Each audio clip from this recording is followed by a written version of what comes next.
सभी को मेरा हार्दिक प्रणाम।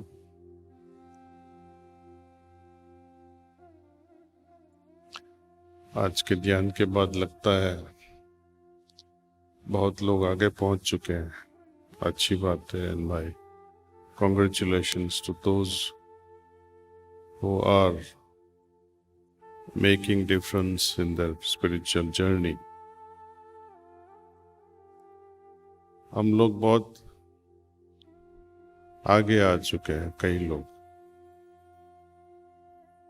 इसमें खुद की डिसिप्लिन जो है प्रैक्टिस की बहुत इम्पोर्टेंट रोल रहता है उसके लिए। आज विदिशा में किसी ने प्रश्न किया, गुरु और शिष्य के बीच किसका महात्म्य ज्यादा रहता है? तो ऑटोमेटिक जवाब आता है कि श्री कृष्ण भगवान थे, उन्होंने कितने लोगों को जागृत किया और कर पाए। दुर्योधन को जागृत कर दिया होता तो युद्ध नहीं होता। अर्जुन को भी बहुत मनाना पड़ा, दोस्त हुए भी, अपना मित्र होते हुए भी कितनी तक रचनाएं गढ़ी, गीता उपदेश कर दिया, फिर भी वो तैयार नहीं होता था। बाद में विश्वरूप दर्शन दिखाया तभी वो तैयार हुआ, लेकिन अपनी मजबूरी हो गई विश्वरूप दिखाने के बाद भी अर्जुन घबरा गया। Please come back to your original form, ये हमसे देखा नहीं जाता है। रामकृष्ण परमहंस, ऋषि वशिष्ठ, ऐसे महान लोग कितने को जागृत कर सके। उनमें कैपेसिटी नहीं थी ऐसा नहीं है, लेकिन सुपात्र शिष्य की भी जरूरत होती है, जो कुछ सुने अपने जीवन में उतारे। जब तक अपने जीवन में न उतारे तब तक अपनी साधना, अपनी तपश्चर्या वेस्ट हो जाती है।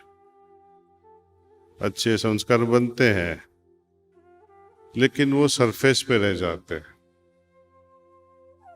जैसे बारिश गिरती है, पानी पत्थर पे भी गिरता है, अच्छी जमीन पे भी। जहाँ अच्छी जमीन में, जहाँ खेत तैयार है, वहाँ फसल अच्छी हो सकती है। पत्थर पे क्या होगा? जमीन अच्छी भी होए लेकिन ठीक से बीज नहीं लगाया, उसमें भी फर्क पड़ता है। हम अपने हृदय में कौन सा बीज लगाना चाहते हैं?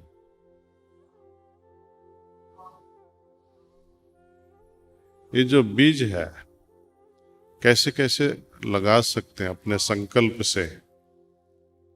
संकल्प हमारी जो वीकनेसेस है उसको एनालाइज करना है कि मुझ में क्या कमियां है। और रात के समय सबसे बढ़िया टाइम होता है अपने बारे में मनन करने के लिए, चिंतन करने के लिए। आज हमने जीवन भर जो कुछ किया उसको स्कैन कर लीजिए, खास करके जो अच्छा नहीं था उस पर थोड़ा पश्चाताप करके दो आंसू के साथ प्रभु से प्रार्थना कर सकते हैं, माफ करना, हमसे ये भूल हो गई, हमें ऐसी ताकत दो कि हम आइंदा ये फिर से हम कभी न करें। तो हमारा कंटिन्यूस इम्प्रूवमेंट होता है। जागृत होते हुए हमने क्या कुछ अच्छा किया, वो भान से देखो सही में आपने अच्छा किया और उससे भी अच्छा कर सकते थे, वो भी देखने जैसा है। शिष्य तो बहुत होते हैं।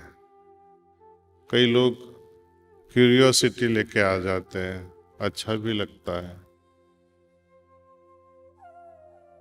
उसमें से कितने लोग चालू रखते हैं ध्यान? बहुत कम। हाँ, आज हमने जो ध्यान किया वो बोलेंगे तो हम 3 सीटिंग देते हैं, उसके बाद ऐसा उनका रिस्पॉन्स भी आता है कि सबसे बढ़िया अनुभव हुआ, हमने अभी ऐसा कभी भी नहीं महसूस किया था। लेकिन वही आदमी 1 महीने के बाद बोले कि साहब मेरे पास टाइम नहीं है। अच्छा तो लगता है लेकिन मेरे पास टाइम नहीं है। उसका यही मतलब है, उनको नहीं करना है। और उसके पीछे हमें पड़ना भी नहीं है, क्योंकि बलात्कार से किसी को मोक्ष दिलवा नहीं सकते। दूसरे की इच्छा बगैर किसी को हम बदल नहीं सकते। ये फ्रीडम ईश्वर से ही हुई है। किसी को नरक में जाना है, अपनी खुद की इच्छा से जाएगा तो नरक भी उसको स्वर्ग जैसा लगेगा। और स्वर्ग में अपनी इच्छा बिना चला गया तो स्वर्ग भी नरक जैसा लगेगा, क्योंकि वो इच्छा के विरुद्ध है। यहाँ का डिसिप्लिन इम्प्रेसिव है, लेकिन हम उससे भी ज्यादा कुछ कर सकते हैं। मैं आपको एक उदाहरण देता हूँ। बाबूजी के समय में हम बैठते रहते थे उनके सामने कोने में। जब वो आते थे, दूर से देख के आंख बंद हो जाती थी। दूर से देख के हमारी आंखें खुद ब खुद बंद हो जाती थी, उनमें खो जाते थे, उस पर कृतज्ञ हो जाते थे कि बाबूजी आ गए। और उनके हृदय से जो प्राणाहुति की लहर उठती है वो अपने पूरे शरीर में, पूरे हृदय में छा जाती है। उस पर गौर करना है, उस पर ध्यान करना है खुली आंखों से। लेकिन हम क्या करते हैं, बाबूजी सुनो, मैं सो एंड सो प्रणाम कर रहा हूं आपको।